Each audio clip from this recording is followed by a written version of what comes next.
You thought the announcement created the shock. It only exposed what was already broken. The link between paper and metal looked solid, but it was just a polished surface hiding a vault in slow erosion. The reserves still existed, but they no longer had the density to support the weight of the flows expanding outside. The system knew that, even when no one would say it out loud, what looked like stability was just mechanical delay. Metal moves slowly, flows move fast. The limit lived in the friction between those two worlds. But that wasn't the real limit. Convertibility was still written on paper, while the major powers of the era were quietly pressing the gears, testing what was left in the vaults. The structure responded with silence. The internal ledgers showed a decline no one could admit. The reserves looked intact, but they no longer matched the speed of global demand. What was sold as an anchor was just a technical memory of the time when the system still fit inside the metal. But the cause ran deeper. Every new request for conversion made the vault answer with less weight. And every answer created another layer of tension. It was a sequence that couldn't continue without exposing the core failure. The announcement that came later looked like a decision. But the system had made that decision by itself long before the screen lit up. Paper could no longer pretend to be metal, metal could no longer hold the scale paper demanded, and the real problem was buried another layer down. The visible collapse started at the surface, but the real origin was buried in the slow mechanics of promises that could never be kept. Metal had weight. The system had ambition, and ambition always moved faster than weight.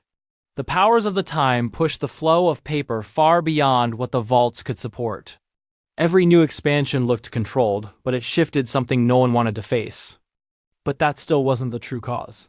Convertibility worked like a door between two worlds. A physical world, finite, slow, heavy, and a financial world expanding as if limits were just footnotes.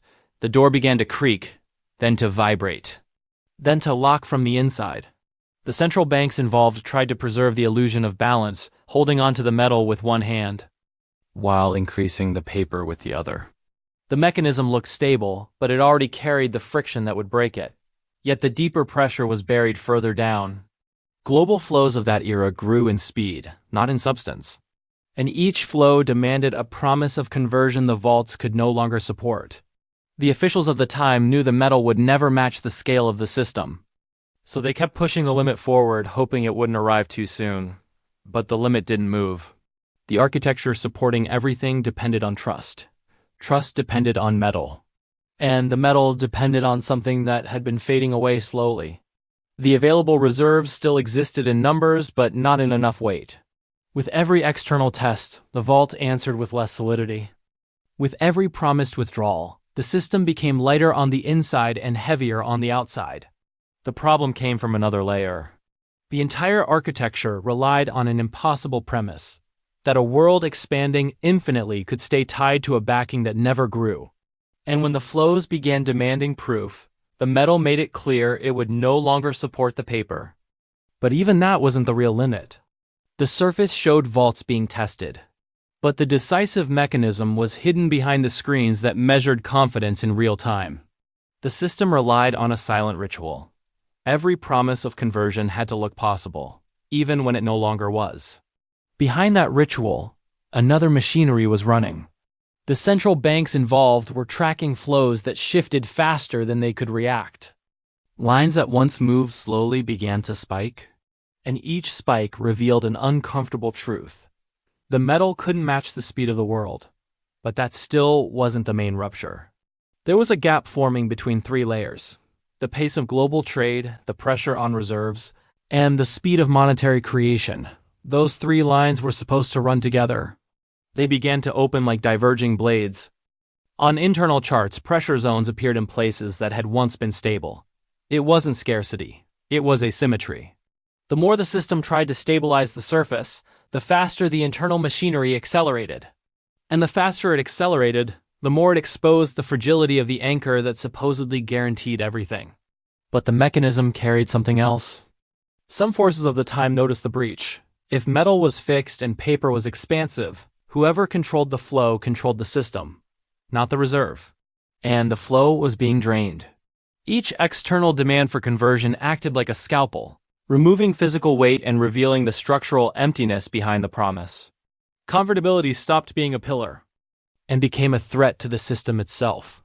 Inside the control rooms, the math was simple. If the flow continued, the vault would hit zero before anyone could react. But even that wasn't the decisive point. The real hidden mechanism was a paradox. To protect the anchor, they would have to break the promise of the anchor. To keep the system alive, the system would have to abandon its own foundation. The limit was there, visible on the charts, silent in the hallways, and unacceptable on the surface. But the deeper cost still hadn't appeared. The rupture didn't begin when it was announced. It began when the system tried to move faster than its anchor would ever allow. The surface showed a firm, calculated, controlled address. But what was being shut down in that moment wasn't convertibility. It was the illusion that metal still governed the flow. The system stopped asking permission from weight and started responding only to speed. But that wasn't the real impact. When the anchor fell, the internal machinery discovered something new. Without a physical limit, power shifted to whoever controlled the pace, not to whoever guarded the metal. From that moment on, money stopped being an object and became movement. Pure flow, no break, no boundary. No obligation to return to any vault. What looked like an emergency became the model. And the model carried another consequence. If everything depended on the flow could be shaped. The system learned it could expand without weight, retreat without loss, and advance without a backing. But that freedom came with an invisible cost. The risk stopped being scarcity. It became scale. The larger the reach of the flow, the greater the friction between the worlds trying to keep up.